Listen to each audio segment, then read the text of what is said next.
The basketball program at Okanagan College in Kelowna knows all about struggling to survive. It's been around for 5 years without any core funding from the institution or even a gym at the campus to play in. Its very survival has been a bit of a miracle. But they would need another one on January 14th when coach Doug Sperling grabbed for his chest and hunched over. So we're on the bench, we're into the game has started, and I realized that I was in big trouble. So just as the game was starting? Well, we're into the game. I can't remember. 7, 8 minutes in the game. Yeah, probably into it. The only thing I do recall is I probably yelled something at a referee, and the next thing I turned to Brent, the other assistant coach, and I said, I'm in trouble and I need help now, and everything basically ground to a halt. So, and people went into action, and obviously, I went down, game stopped. People are dialing 911. The ambulance is getting here, and then basically, most of the stuff I don't remember from there on. Other than you were conscious at the time, so you have some memory of the whole scene? Some, just being in some excruciating pain and needing help. So, but by the time the ambulance got there and all the other first responders that happened to be in the crowd, and between referees and our staff people, our photographer, there was a whole lot of people that jumped on board. It was, I'm so thankful that with the people that were there, and so fortunate to have had it happen where it did, so people could respond to the extent that they did. So, and as I keep saying, we're so fortunate in this town to have the medical personnel at the hospital to be able to deal with the things that I've gone through. So, I'm eternally thankful, put it that way. It's amazing with sports.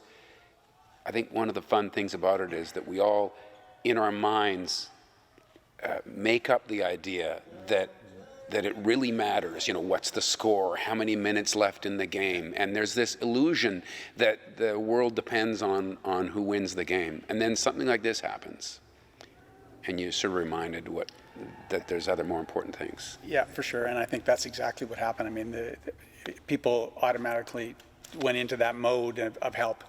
And they sure helped, so you're absolutely correct. I think it's, something that didn't matter at the time. This was more important, and everybody, just jumps into gear, and away we go. Right. Yeah. So, Dino, describe these events from your perspective. There you are, you're playing Camosun, you're focused on a basketball game. What happened? Yeah, I was on the, I don't sit down when I coach, and Doug has a hard time sitting down because, so I was just coaching away, and I think this stuff was happening behind me, because I know my son Michael too was calling 911, and then I turned around, and then they yelled at me, call 911. They yelled at me to call 911, and I went and ran across to our announcer Ken Hart at that time. And I yelled, call 911, like it was the play stopped and referee stopped, and he kind of laughed at me. I think he thought I was referring to call 911 because the referees are so bad, or I'm not sure what he laughed at me. And then I just screamed at him and said, I think it was on the video, and screamed at him. I said, no, call 911.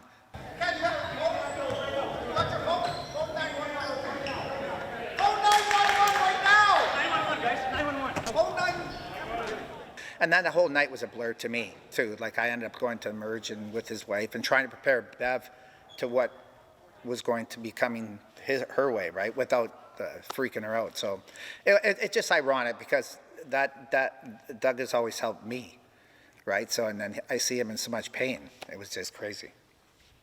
And how did you feel about the way that people on the court reacted and helped him? Oh, it was incredible. I think he even said, he mentions a couple of guys, like Amon, the guy was on our team, you remember his voice, right? Because it was crazy emotional talking about it right now, so. You thought you might lose your buddy and partner? Yep.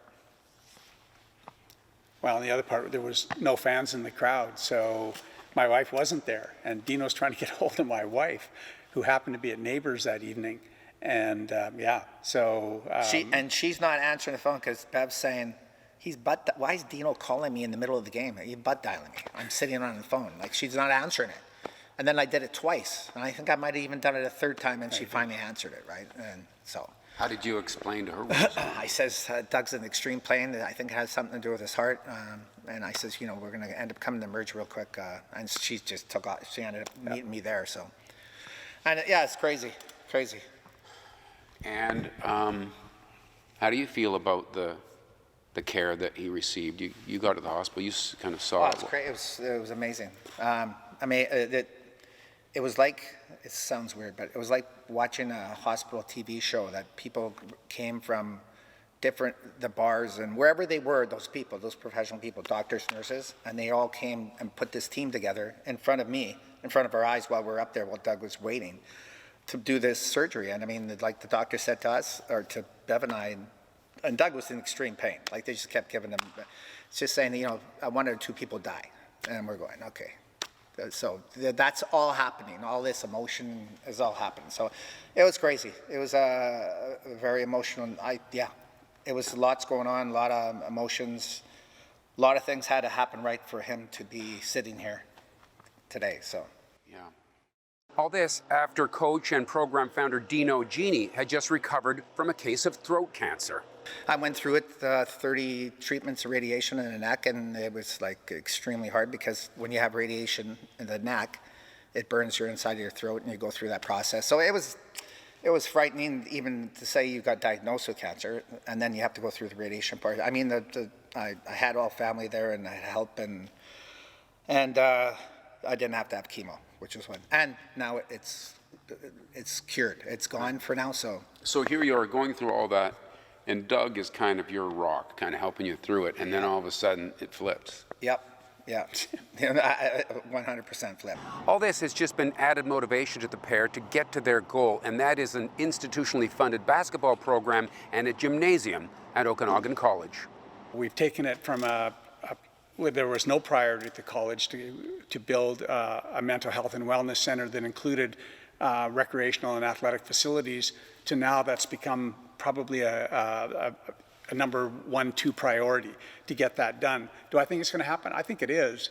It's just, COVID, a whole bunch of things have got in our way along the way. But you're absolutely correct. We want to push it over the line, and hopefully, that between the college and the government and all of the people involved in this thing, there'll be an announcement that says, yep, we're going to do this. So September 28th, we're doing a big fundraiser at the college, which hopefully we can attract a lot of our sponsors and donors and people that want to help out and listen to this and come out and support, right? So, because Doug and I are too old. We have no agenda for anything. Like, the only agenda is we have this crazy passion to coach and keep this going. All right. Well, I'm just so glad to see you both looking healthy and wearing the same shirt. Pulling it all together, and I really want to thank you for your time. Thank you. Thank you. Yeah. Thanks.